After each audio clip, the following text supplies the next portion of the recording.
Welcome back to the world of physics. So, the previous physics class, we were discussing about magnetism. There, the last class we have seen that what is magnetism, what are the magnetic and non-magnetic substances, and what is artificial and natural magnets. This much we have discussed.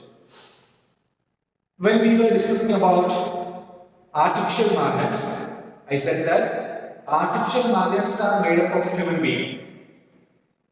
And the shape of the artificial magnets will be any shape according to the use. For example, for the laboratory purposes, we are using bar magnet.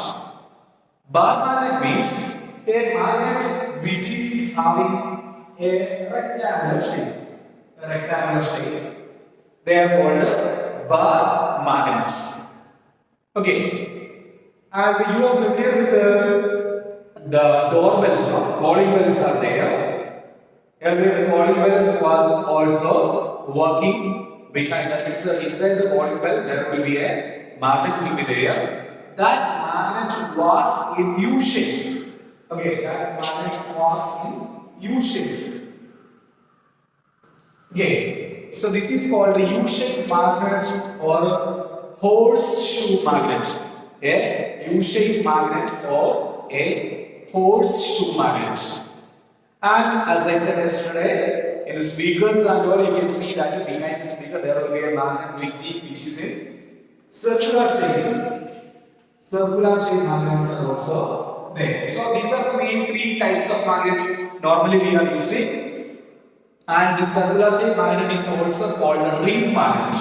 Okay, so artificial magnet, as I said, artificial magnets are made by the human being, and we are making the artificial magnets according the shape will be given according to the use of the magnet. So, in the laboratory we are using the bar magnet, which is rectangular for them. In the doorbells we are using a U-shaped magnet that is also called a horseshoe magnet. Then behind the speakers we are using a round magnet, they are called a ring magnet.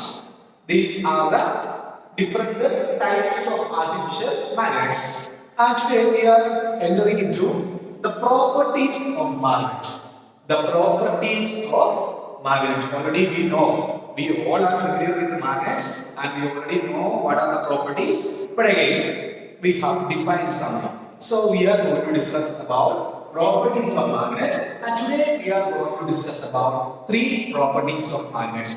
First one, the attractive property of magnet. Second one, what is meant by poles of the magnet, and the third one, the directive property of magnet.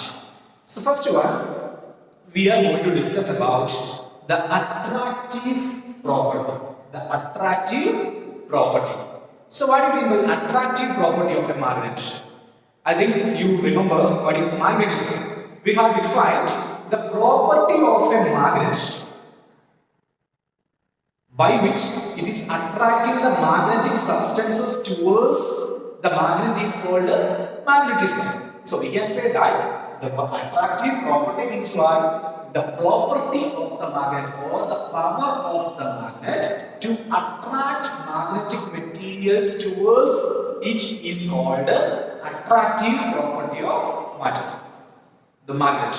Okay, so once again, what is attractive property of magnet? The property of a magnet by which the magnetic materials will be attracted towards magnet when it is kept inside the magnetic field. When it is kept inside the magnetic field. So, what is meant by magnetic field? What is meant by magnetic field? Magnetic field. So, what is magnetic field? For example, already you are familiar with the magnet. Suppose I am having a bar magnet. Then it is having some holes and I am going to give a nail here to this one. Suddenly it will be attracted. This is called attractive property and we know that. And if we keep the nail little more that outside, then what will happen?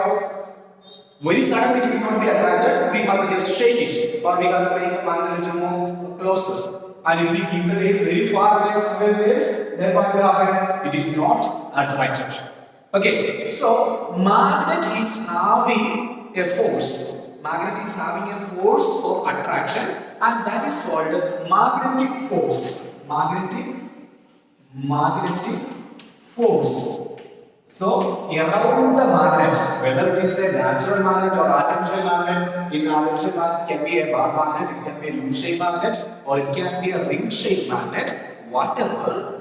Around the magnet, there is a particular area where we can experience magnetic force. Understood now? Around any magnets, there will be a region where we can experience the magnetic force. And the region where we can experience the magnetic force is called magnetic field. Understood? The region where we can experience the magnetic force is called magnetic field. For example, if we are considering this is a bar magnet, suppose there will be a region where we can experience magnetic force. And if we are keeping these nails inside this magnetic field, then only it is going to be attracted towards magnet. So if we are keeping any object out of the magnetic field, then we are not able to, or the magnet is not able to attract. Got it now? So we can say that magnetic field is the region where we can experience magnetic force. We can experience magnetic force. So what is magnetic force? The force by which magnet is attracting the objects towards the magnet is called magnetic force. Clear? Now, the next property is poles of a magnet. What do you mean by poles of a magnet? For example, there is one activity given in your textbook, activity 2, page number 81. You can just refer, along with this class, you can just refer page number 81. There is an activity shown. What is the activity? Suppose we know this is magnetic field, whatever, you know. I am going to take a piece of paper. On a piece of paper, I am going to give a bar magnet. Okay, now I am going to put some iron fillings. That means some just like a not powder, small pieces like paper pieces made up of iron. So these small pieces made up of iron, I am going to simply put here. Okay, and first I gently only keep the magnet here. Okay, after keeping the magnet, I am putting. Now we know that very near one will be attracted fast, and there will be more iron fillings will be there right now. Then what I will do, I am going to just shake on this paper, or the board is going to be shaken. So suddenly what will happen, this iron fillings will be coming and they will be attracting very fastly on the magnet, such a way that some will be there inside wise, but most of the iron fillings will be on two sides of the magnet. So what I have done, I have taken a bar magnet, then gently I am keeping on a paper, and paper will be fixed on a board, then wooden board, then I am going to fill the iron fillings on the paper surrounded by the magnet. Then what I will do, I will just shake the wooden board, suddenly these iron fillings will be attracted towards the magnet. But when we are looking at the magnet, we will see that most of the iron fillings will be on these two ends. Okay, so what you understood from this activity? The magnetic force of attraction will be maximum at these two ends compared with these sides. Okay, or we can say that the magnetic force will be reducing when you are going from one end to the middle or from the other end to the middle. So middle portion we can say that almost magnetic force of attraction will be zero. At the middle of the magnetic force of attraction will be zero. Okay, now as we have seen in the activity that the magnetic force is very powerful in these two sides, we are going to call these both as poles of the magnet. Both are called poles of the magnet. Poles means where we can experience maximum magnetic force. Where we can experience maximum magnetic force is called poles. Okay, so poles of the magnet will be having the most power. Okay, now again we are naming this one as north pole and another one as south pole. One pole we have named as north pole and the other one we have named as south pole. Okay, so what we have done here, we just conducted one activity. From the activity we have seen that there are two poles for the magnet and these magnetic poles are having the maximum magnetic force of attraction, and these attractive poles are called north pole of the magnet and south pole of the magnet. And one more point we have discussed that when we are traveling from one end to the middle or from the other end to the middle, the magnetic force will be reducing, and at the middle of the magnetic force of attraction will be almost zero. Clear? Now, the last question what we are going to discuss today is directive property of magnet. Directive property of magnet.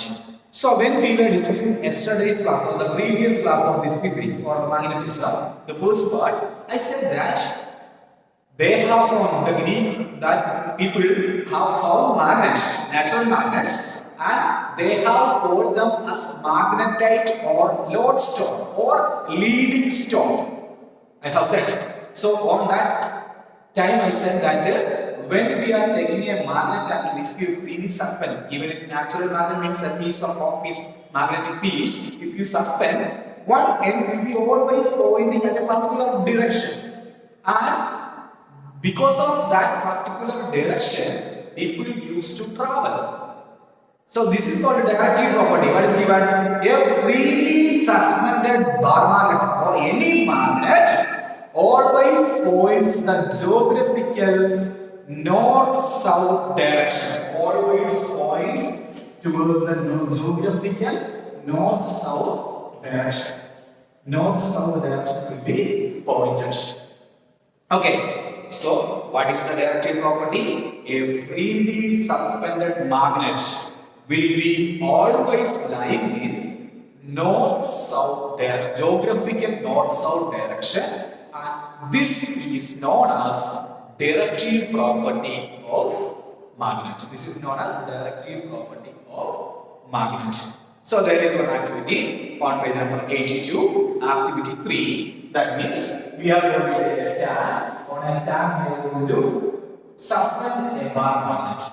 Just suspend a bar magnet, and we are just shaking and we are waiting for that the shaking should be stopped and should be at rest. So when the magnet is at rest, we will point. That means suppose this is showing this direction, and one end I have just a mark and that end I am checking. Now again, after making it rest, we will point on or we will mark on that where it is resting. Again we will shake this one and we will wait for the resting. The second time also it will be resting in the same direction. That means the pole which is showing the geographic north of the earth is called north pole, and the pole which is pointing towards the geographical south is known as south pole. Got it now? So this is called the directive property. Okay, and again one magnetic compass is there. Earlier we were using magnetic compass for the sailors. You know that earlier in the history and you are studying that the travelers, the sailors were traveling through the sea. They even do not know which direction they have to go. So what they will do? They were depending upon this leading stone or the directive property of the magnet. What is directive property of the magnet? A freely suspended magnet will be always showing the geographical north-south direction. This is called directive property. So what they will do? Just like a watch dial, they were having a dial, and the dial they will place a a magnetic needle, a needle made up of magnet, and this will be protected by a glass. Okay, and there will be the poles will be there, north, south, like that. The poles will be marked on the dial, and the east and west also will be marked here. Okay, and when they were saying what they will do, they will look at the dial, so that you know the freely suspending. Just like our needles now, second needle and our needle is there on the watch. It is working on the machine, but this one magnetic needle is freely just kept there so that it can rotate in any direction. Clockwise or anti-clockwise direction it can be rotated. And what the people will do, they will just hold this one on their hand and they will wait for the stopping of this rotation, the shaking of the needle. And they can find out towards where there will be a small dot, red dot will be there. This is normally north pole, and depending upon the needles, they can understand whether they are traveling in north direction or south direction or east or west. Okay, so they were making use of the directive property of magnet. Nowadays, we are depending upon the satellites are there, we are having GPS system, but earlier the people were making use of directive property of magnet in order to travel from one end to the other end of the world.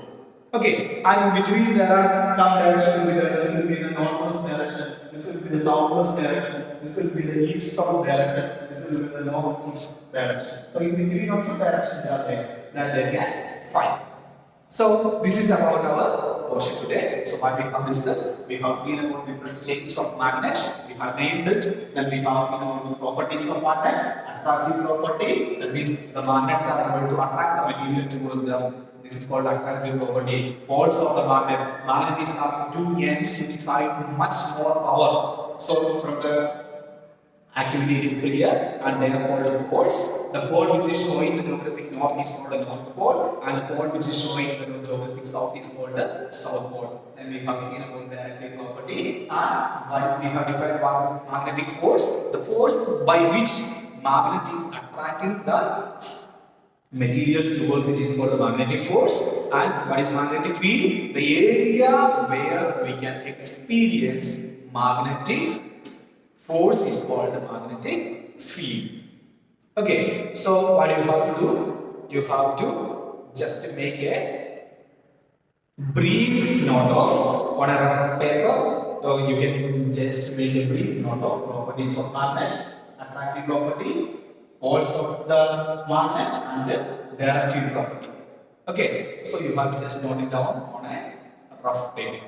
Okay.